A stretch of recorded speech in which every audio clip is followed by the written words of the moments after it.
बच्चों, good morning, जय श्री कृष्णा, सीताराम। ठीक है, चलो। तो अब देखो भैया कि हम लोगों ने एससीसी पढ़ लिया। अब है लिखना फेस सेंटर यूनिट सेल। दूसरा पढ़ेंगे हम लोग अब फेस सेंटर यूनिट सेल, या इसी को क्या बोलते हैं भाई? एफसीसी। इसे क्या बोलते हैं भैया? एफसीसी। अच्छा, इसको पढ़ाने से पहले देखो, पहले तो वही लिखा जाएगा ना कि सर इसमें कॉन्स्टिट्यूएंट पार्टिकल कहां होगा। लिखना कि कॉन्स्टिट्यूएंट मीनिंग मिला लेना भाई। Constituent particle present at corner as well as face center.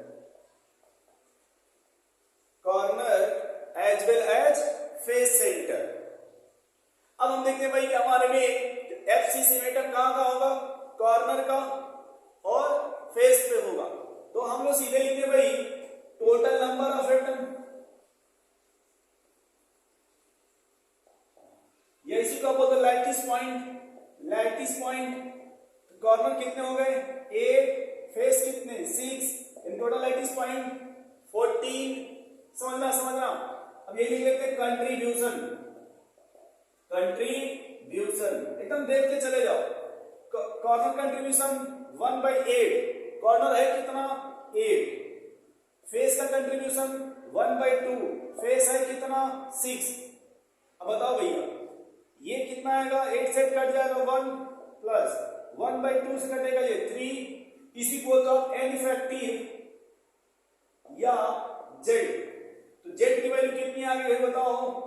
Z की वैल्यू कितनी आ गई? 4। देख लो भैया पहले आप लोग अच्छे से। भाई हमने कहा कि जो कॉन्स्टिट्यूएंट पार्टिकल्स है present at corner as well as face centre. Cube में कॉर्नर कितने होते हैं? 8। फेस सेंटर कितने होते हैं? 6। या तो आप बोल इसको टोटल नंबर ऑफ एटम या कॉन्स्टिट्यूएंट पार्टिकल्स या लैटिस पॉइंट। कितने टोटल हो गए? 14। कॉर्नर का कंट्रीब्यूशन 1/8, फेस का कंट्रीब्यूशन 1/2। तो ये आ गया एन इफेक्टिव। इसी बोलते हैं total number of effective atom. 1 + 3 4 हो गया। बोलो भैया। अब हम देखो समझते हैं यहां पे कहा गया कि सर हमारा एटम कहां होगा। समझो हम क्यूब में से, जैसे मान लो अगर क्यूब बना लेते हैं,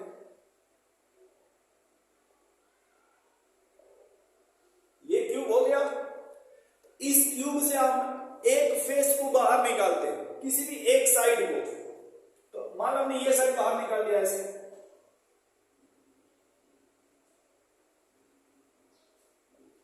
ये साइड बाहर निकालिए। थोड़ा अच्छा नहीं होगा, बस समझ लेना भाई, है ना।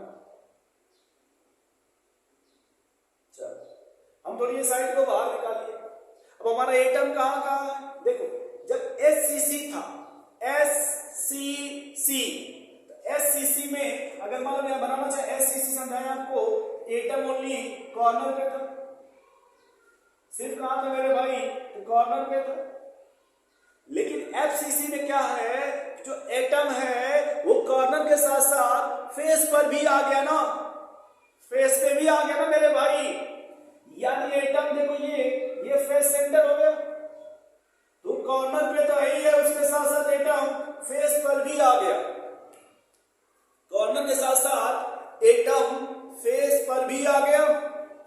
अब समझना, आपने कहा था कि सर ये जो एटम होगा ये आर हो गया और ये भी आर हो गया। जो ए था ये एससीसी में ए बराबर 2r।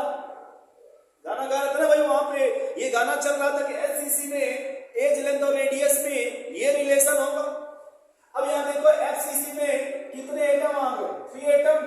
अब हम इनको थोड़ा बाहर निकाल लें। बोलो बोलो बोलो बोलो।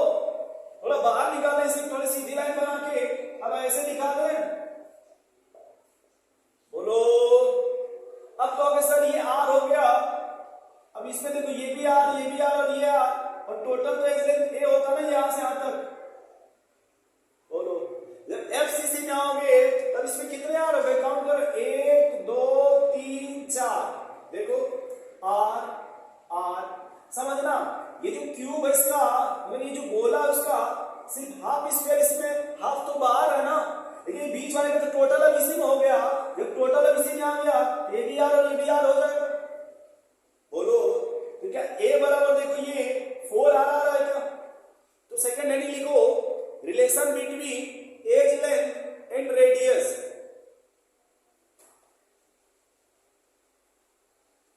सेकंड लिखेंगे, second relation between edge length and radius. अब समझना थोड़ा, लोग कहते हैं कि सर ये ए है और ये ए है, तो हमारा तो ये लेना ना, ये वाला पता करना है। आपने 10th में पढ़ा होगा पाइथागोरस प्रमेय, सर अगर ये ए है ये ए है ये कितना होगा।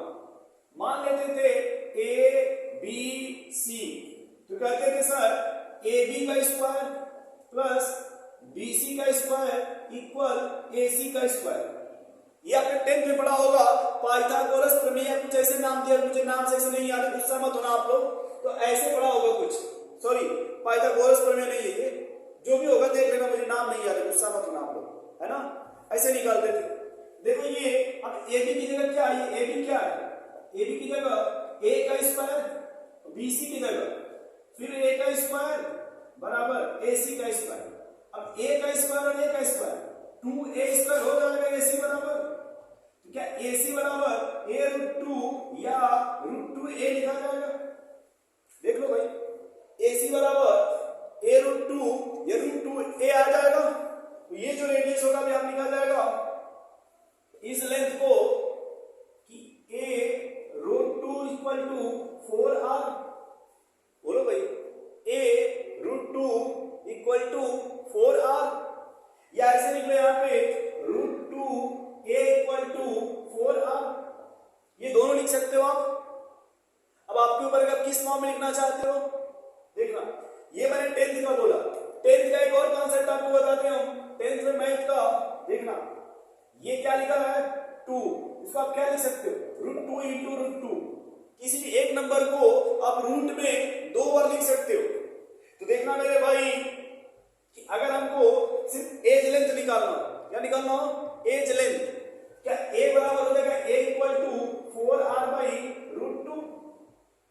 बोलो बस इधर आ जाओ, तो जब हमने कहा ए बराबर 4r बाई रूट 2, तो आपने कहा sir sir sir sir sir sir sir नीचे रूट 2 है ना, अगर ऊपर भी रूट 2 आ जाता तो ऊपर कट जाता ना, तो ऊपर देखो हम ऐसे लिख सकते क्या 2 into root 2 into root 2 r upon root 2।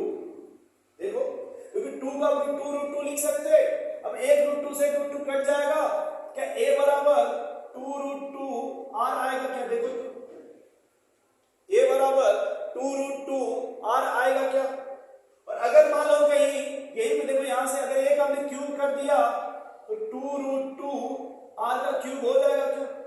थोड़ा समझना ये सब बेसिक चीजें देखो भाई, देखो इधर देखो, अब देखो ये हो जाएगा root 2 into 2 root 2 into 2 root 2 r का क्यूब।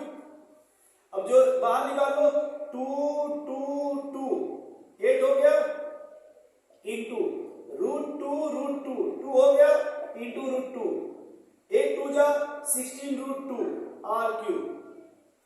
हमें जब रिक्वायरमेंट होगा तो a क्यूब की जगह 16 रूट 2 r क्यूब रख लेंगे। चलो तो पहले ये समझ गया आप लोग रेशियो क्या आ गया, रिलेशन क्या आ गया, एज लेंथ में और रेडियस में क्या रिलेशन है, तो edge length equal to 2 root 2 r। बोलो भाई अब लिखना थर्ड पैकिंग फ्रैक्शन, थर्ड क्या हो जाएगा दोस्त पैकिंग फ्रैक्शन, और यहां पे छोटा सा बना लेना इस तरह से, ऐसे यहां पे छोटा डायग्राम बना लेना r r r। अब इसमें 2 लिखना r प्लस आर, और ये जो बीच वाला ना, ये वाला लिख रहा मैं यहीं पे, a√2 चाहे √2a, देखो ये a होता है, ये a होता है, लेकिन ये जो बीच वाला होगा ना, ये हो जाएगा √2a। ये इतना छोटा सा भी बना लेना आप लोग। चलो अब पैकिंग फ्रैक्शन कैसे निकालते हैं भाई, बोलो। Volume of atom upon volume of cube, यह लगाते हैं T, total volume of atom, total volume of cube. अब देखना मेरे भाई, जब लिखेंगे पैकिंग फ्रैक्शन तो हो जाएगा वो, तो भाई एफसीसी में जेड की वैल्यू कितनी आ गई, एफसीसी में जेड की वैल्यू 4 और एटम का वॉल्यूम तो 4/3 pi R cube upon A cube. अब ए क्यूब की जगह क्या रख सकते हैं आप, 16√2 आर का क्यूब। तो जब लिखेंगे पैकिंग फ्रैक्शन, यहां देखो पैकिंग फ्रैक्शन, तो ये देखो ऊपर दिख रहा है 16/3 pi R cube into 16√2 R cube. अब मेरे भाई यहां जितने लोग बैठे हो, क्या कुछ बता सकते हैं कौन कौन कट जाएगा इसमें से, थोड़ा देख के बताओ इसमें कौन कौन कटेगा दोस्त, थोड़ा आप लोग भी काटो अपने से, कुछ तो कटेगा ना इसमें से यार, कुछ तो कटेगा ना भैया, कि नहीं कटेगा बोलो, कुछ तो कटेगा ना दोस्त। चलो मेरे भाई कुछ बोल रहे हैं सर, आर क्यूब से आर क्यूब कट जाएगा, 16 से 16 कट जाएगा, तो बचेगा क्या, पाई/3√2। देखो तो यही बच रहा क्या, पाई/3√2। अब देखो समझना मेरे भाई, क्या बच रहा है, पाई/3√2। अब बताओ, पाई की वैल्यू तो जानते हो ना आप लोग, पाई की वैल्यू तो जानते हो ना, 3.14। मैं √2 देखो यहां लिख देता हूं, पाई की वैल्यू कितनी होती है भाई, 22/7 या 3.14, और √2 की वैल्यू होती है 1.4 और √3 की वैल्यू होती है 1.71। तो हमें जहां भी रिक्वायरमेंट होगा हम इस वैल्यू का यूज करेंगे। देखो ये हो जाएगा 3.14 अपॉन 3 इंटू 1.4। बोलो बोलो। अब देखो जो पैकिंग फ्रैक्शन हो जाएगा मेरे भैया, वो देखो ध्यान से सुनना, ये 3.14 है, ये 1.4 है, ये अलग अलग है, ये कहीं मत कर देना, अलग अलग है। ये 3.14 है, ये 1.4 है, ये अलग अलग है। ये नहीं कि कट कर दिए वहीं से कि 3 से 3 चला गया, 1.4 से 1.4 चला गया, ये गलत हो जाएगा मेरे भाई, ये मत कर देना वरना गलत हो जाएगा ये इस तरह से। अब देखो क्या करेंगे, 3.14 अपॉन 1.4 में 3 से मल्टीप्लाई करो, क्या आएगा 4.2। ठीक है, इसको जब सॉल्व करोगे आप, ये सॉल्व करने पे 0.74 आना चाहिए। हम देख लेते एक बार, हमें याद नहीं है कितने आने चाहिए भाई, 0.74 है ना। कितना करना है, 3.14 डिवाइड बाई 4.2 इक्वल टू, ये हम क्यों फोन चला रहे हैं, लेकिन आप भी कैलकुलेटर चलाओ।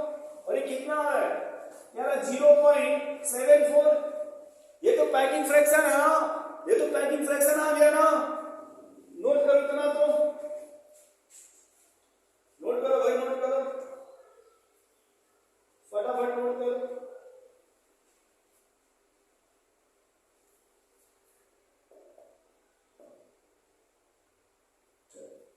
तो पहला पार्ट हमारा हो गया, पहला पॉइंट ये हो गया, पहला इसका जेड की वैल्यू हमारी मिल गई कितना, 4। दूसरा पॉइंट हमने पढ़ लिया, रिलेशन क्या है, एज लेंथ में और रेडियस में क्या रिलेशन है। तो एज लेंथ बराबर 2√2 आर या 16√2 आर का क्यूब कर देंगे। तीसरा हमने पढ़ लिया पैकिंग फ्रैक्शन क्या आ गया, और फोर्थ लिखते हैं इसमें, फोर्थ पैकिंग इफिशियंसी। तो पैकिंग फ्रैक्शन इंटू 100 कर दीजिए, 0.74 इंटू 100 कर दीजिए, ये अब निकालेंगे सच में वैकेंट या अनऑक्युपाइड। अनऑक्युपाइड कितना है, तो 100 माइनस 74 इक्वल टू 26% आएगा। बोलो भैया, बोलो बोलो बोलो, नोट करो दोस्त। थोड़ा सा हम पानी पी लेते हैं तो तक आप लोग नोट कर लो, है ना।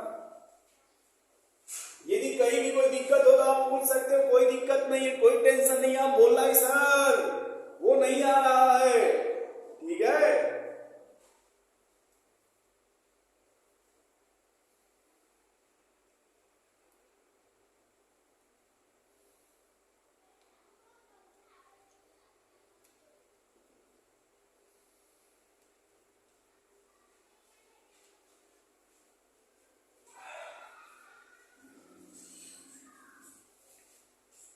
चले मेरे दोस्त, चला जा भाई, चला जा यहां से,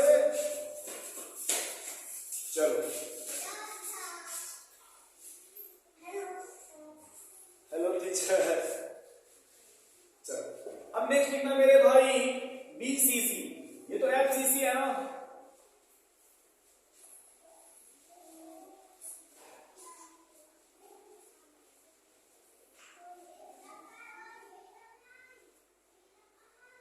हेडिंग क्या लिखो आप, BCC.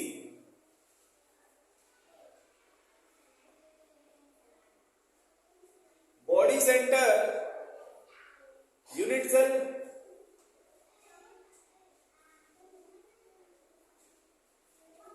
Body centre unit cell, इसी को क्या बोलते हैं भैया, BCC, body centre unit cell. क्या बोलते हैं दोस्त इसको, बीसीसी, ठीक है। क्या बोलोगे इसको आप, बीसीसी। चलो, तो यहां देखो कि पहले बॉडी सेंटर में पहला पॉइंट क्या देखा जाएगा सर, यहां पे लैटिस पॉइंट क्या होगा, या कॉन्स्टिट्यूएंट पार्टिकल का क्या मीनिंग है यहां पे। तो सबसे पहले लिखना कॉन्स्टिट्यूएंट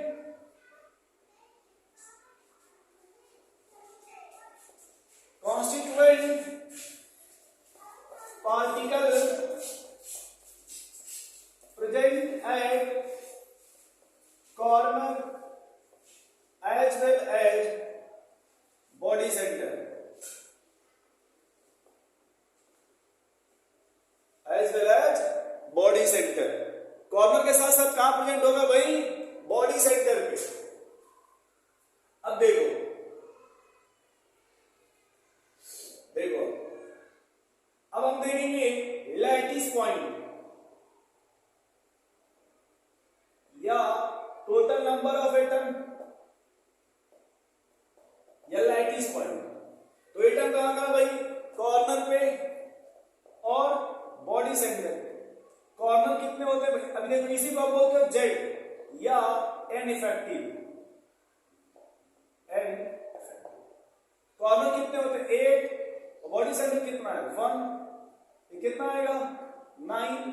कॉर्नर का कंट्रीब्यूशन 1/8, बॉडी सेंटर कंट्रीब्यूशन 1, ये कितना आएगा, यानी जेड की वैल्यू देखा जाए बीसीसी के लिए कितनी आ गई भाई, 2। ये काम हो गया हमारा। अब देखो क्या रहा कि सब जो एटम होगा वो कहां पे है, बॉडी डायगोनल पे और कॉर्नर पे। तो समझना, सबसे पहले हमें ये समझना है कि बॉडी डायगोनल क्या है, बॉडी डायगोनल क्या होता है। अगर क्लासरूम में तो समझना, क्लासरूम में इस कॉर्नर से उस कॉर्नर पे जोड़ना है। तो हम दिखा रहे हैं बॉडी डायगोनल, देखो तो समझा पाते हैं आपको। देखो देखो, ये कॉर्नर हो गया, ये कॉर्नर हो गया, ये कॉर्नर, ये कॉर्नर। जब इस कॉर्नर इस कॉर्नर को मिलाओगे और इसको बोलते हैं फेस डायगोनल। क्या बोलते हैं, फेस डायगोनल, है ना। तो देखो अब ये दो, इसको बोलेंगे बॉडी डायगोनल। अब इसको देखो कैसे हम आपको समझा रहे हैं यहां पे।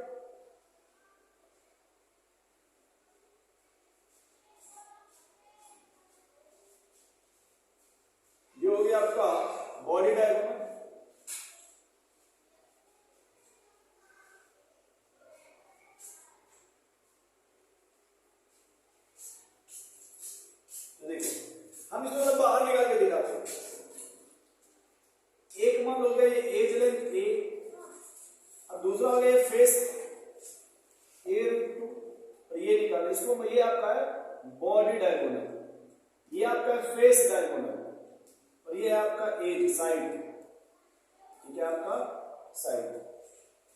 तो देखिए फिर वही लगाएंगे, ए का स्क्वायर प्लस ए रूट 2 का होल स्क्वायर, ये होगा ए स्क्वायर प्लस 2a स्क्वायर, जुड़ नहीं पाएगा 3a स्क्वायर, यानी a रूट 3 या 3 रूट a, रूट 3a, ये वैल्यू आ जाएगी बॉडी डायगोनल की।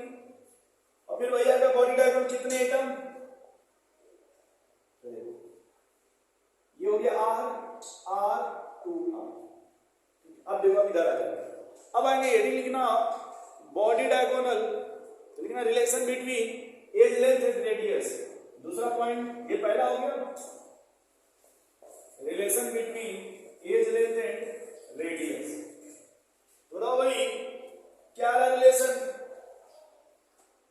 कि a root 3 equal to 4r, a equal to 4r by root 3। बोलो भाई ये ना a root 3 root 3a, a बराबर हो जाएगा 4r बाई रूट 3, है ना। अब देखो अगर हम a का क्यूब कर ले, a का क्यूब, तो 4r बाई रूट 3 का क्यूब हो जाएगा, और ये कितना हो जाएगा 64r का क्यूब अपॉन 3 रूट 3 आ जाएगा ये। चलो अब थर्ड क्या था हमारा, पैकिंग फ्रैक्शन। ये क्या होता है भाई, total volume of atom upon total volume of unit cell, यानी क्यूब। किसका निकालना भाई, क्यूब का। अब बताना मेरे भैया आपको पैकिंग फ्रैक्शन, टोटल एटम कितने इसमें 2 इंटू 4/3 पाई क्यूब इंटू, अभी डायरेक्ट रख लें 64r का cube into 3 root 3, packing fraction बताना। देखो 4 2 जा 8, 8 8 जा 64, और 3 से 3, r क्यूब से r क्यूब, तो पाई रूट 3 इक्वल टू 8 आएगा क्या, पाई रूट 3/8 आएगा। सॉल्व करो, 3.14 इंटू 1.7 अपॉन 8। अपने मन से मान लो अगर इसको 1.6 कर दे, क्या 2 टाइम्स आ जाएगा क्या, थोड़ा सा अगर बढ़ा दिया जाए तो थोड़ा सा ज्यादा आ जाएगा, ये अगर 0.68। अब जब पैकिंग इफिशियंसी निकालोगे, पैकिंग इफिशियंसी 0.68 इंटू 100 कर दो तो 68% हो जाएगा, और वैकेंट अगर देखा था वैकेंट तो ये 32 हो जाएगा, 32%। बोलो भाई, नोट कर लो इतना आप लोग, फटाफट नोट करो भैया, इतना जल्दी से नोट करो आप लोग।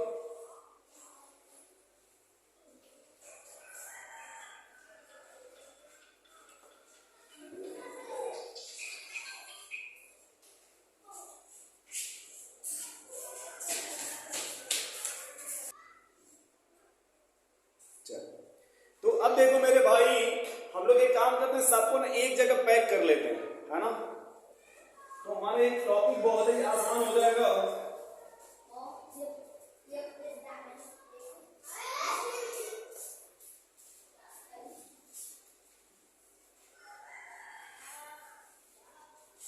देखो कैसे याद रखेंगे, सीधी सी बात की यूनिट सेल कितने प्रकार की थी, 3। कौन कौन,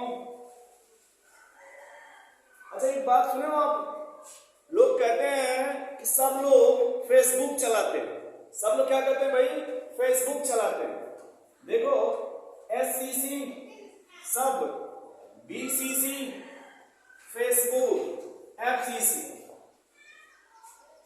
गुस्सा मत होना, पहला सवाल कॉन्स्टिट्यूएंट पार्टिकल, या फिर मैं इसको SCC को यहां कर देता हूं,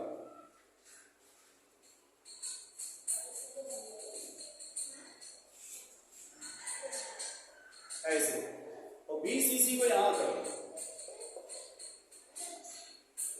ऐसे, एक बॉक्स बना लो और अच्छा लगेगा। तो पहला पॉइंट होगा कि कांस्टिट्यूएंट पार्टिकल या लैटिस पॉइंट।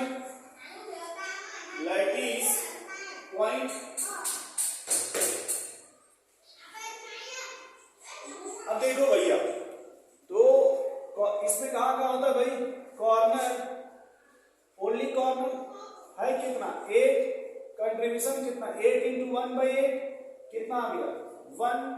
BCC में आ जाओ, कॉर्नर और body centre 8 into 1/8 plus 1 into 1, ये कितना आ गया 2। फेस पे आ जाओ, कॉर्नर और फेस सेंटर 8 इंटू 1/8 6 इंटू 1/2, ये कितना आ गया 4। पहली बात क्लियर हो गई। दूसरे पॉइंट पर एज, लेंथ और रेडियस। तो पहले ये देखो, इसमें एटम कहां होगा, ओनली कॉर्नर पे। अब उसका ध्यान देखो, इसमें एटम कहां होगा, कॉर्नर और फेस सेंटर। अब इसमें एटम कहां होगा,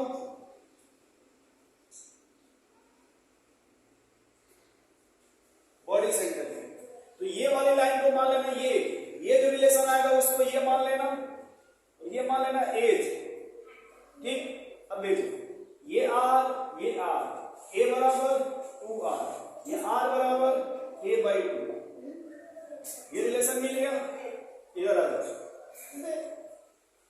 a√2 equal to 4r, a बराबर 4r/√2 2√2r, sorry a equal a बराबर 2√2r आ गया। अब इधर देखो, ये हो गया 2√2r, ये हो गया a, सॉरी a√2। ये जब आएगा, ये वाला हमारा वो आएगा a√3, यानी कि 4r equal to a√3, a बराबर 4r/√3। ये सबका आगे एक ही बोल पे रेशियो बोलो। तो यहां पे आता भाई कि a इक्वल टू, अब क्यूब कर लो, 2r का जब क्यूब करोगे 8r का क्यूब, यहां जब आप a का क्यूब करोगे तो हो जाएगा 64r का क्यूब अपॉन 3√3, और यहां जब a का क्यूब करोगे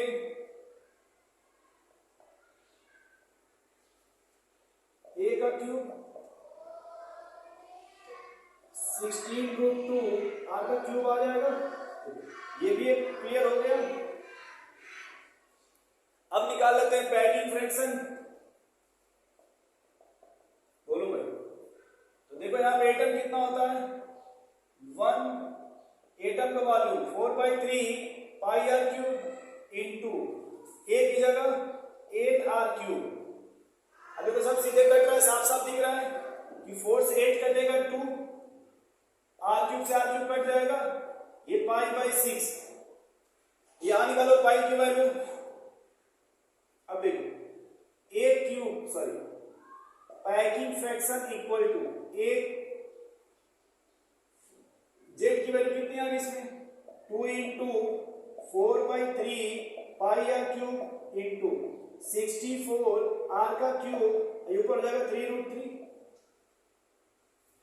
तो 8 से कटेगा 8 आएगा, 3 से 3 कट जाएगा, r³ से r³ कट जाएगा, यहां आएगा पैकिंग फ्रैक्शन इक्वल टू π√3/8, और यहां आएगा पैकिंग फ्रैक्शन इक्वल टू, ये देखो कितना भाई 4 इंटू 4/3 πr³ इंटू 16√2 r का क्यूब, r³ से r³ कट गया, 16 से 16 कट गया, आएगा पैकिंग फ्रैक्शन π/3√2। एक तो देखो रेशियो ये आ गया कि SCC में π/6 ये, और BCC में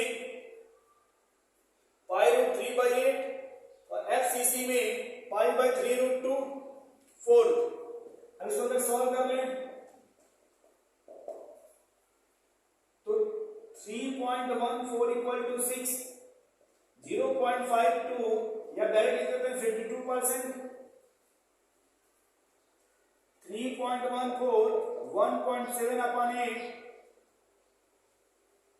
ये हो जाएगा 0.68 या 68%, 3.14 अपॉन 3 इंटू 1.4 0.68 या 6, रुक जाओ, ये आएगा 0.74 या इसी बोल सकते हैं आप 74%। बोलो वैकेंट कितना है, यहाँ वैकेंट निकालो, वैकेंट खाली कितना है, वैकेंट बताओ। तो 100 में से घटाओ 48, 100 में से घटाओ 32, 100 में से घटाओ 26। अब 3 सवाल यहां मिलेंगे आपको। एक, जब हमसे रेशियो बोलेगा तो π/6, π/3/8, π/3√2। अब हमने क्यों कहा कि सब लोग फेसबुक चलाते हैं, देखो सब लोग फेसबुक, एससीसी में 52%, सब बीसीसी में 68%, एफसीसी में 74%। देखो ऐसे रटना नहीं पड़ेगा कि भैया ये तो 52% है, थोड़ा बढ़ा दो, 68% हो गया, थोड़ा और बढ़ा दो, 74% हो गया। देखो कितना आसान हो गया कि एससीसी में 52%, बीसीसी में 68%, एफसीसी में 74%। सबसे अधिक पैकिंग ज्यादा कहां पे है? एससीसी में, सॉरी एफसीसी में, उससे कम बीसीसी में, सबसे कम एससीसी में। इसका मतलब क्या हुआ कि अगर आप पूछा जाए स्टेबिलिटी, क्या पूछा जाए स्टेबिलिटी, तो directly proportional packing fraction, directly proportional packing fraction, सबसे अधिक स्टेबल एफसीसी, उससे कम बीसीसी, उससे कम एससीसी। क्या इतनी बात समझ गए? ये नीट में पूछा गया रिलेशन, प्रीवियस नीट में पूछा गया है कि एससीसी में, बीसीसी में और एफसीसी में रेडियस का क्या रिलेशन है या एज लेंथ का क्या रिलेशन है, तो वो हमने बता दिया। फिर पैकिंग फ्रैक्शन क्या है वो बता दिया। फिर आपका वैकेंट क्या है, अनऑक्युपाइड क्या है वो बता दिया। फिर रेडियस में एज लेंथ में रिलेशन क्या है वो बता दिया। फिर इफेक्टिव नंबर ऑफ एटम या जेड वो बता दिया। बोलो कितना अच्छा है, ध्यान से देखो। एससीसी में 1, बीसीसी 2, एफसीसी 4। बोलो भाई बोलो, एफसीसी में 4, बीसीसी में 2, एससीसी में 1। रटने की कोई रिक्वायरमेंट नहीं है। फिर समझना, अगर हम 2 एटम को सिर्फ कॉर्नर पर रखते हैं, ओनली कॉर्नर पे एससीसी, बीच में आ गया 2 कॉर्नर और एक फेस पर रख दिया एफसीसी, एक फेस सेंटर, एक सेंटर और डायगोनल ले लिया, डायगोनल बीसीसी। चलो तो हम लोग इतना करते भैया रहने देते हैं, अगले क्लास में फार्मूला पढ़ेंगे, ठीक है। वैसे मैं कुछ फार्मूले आपको बता भी देता हूं, कुछ फार्मूले आपको बता देता हूं कि क्या होता है। देखो समझ लेना मेरे भाई, 2 बातें, 2 तरह के फार्मूले होते हैं, मैं वो बताता हूं आपको।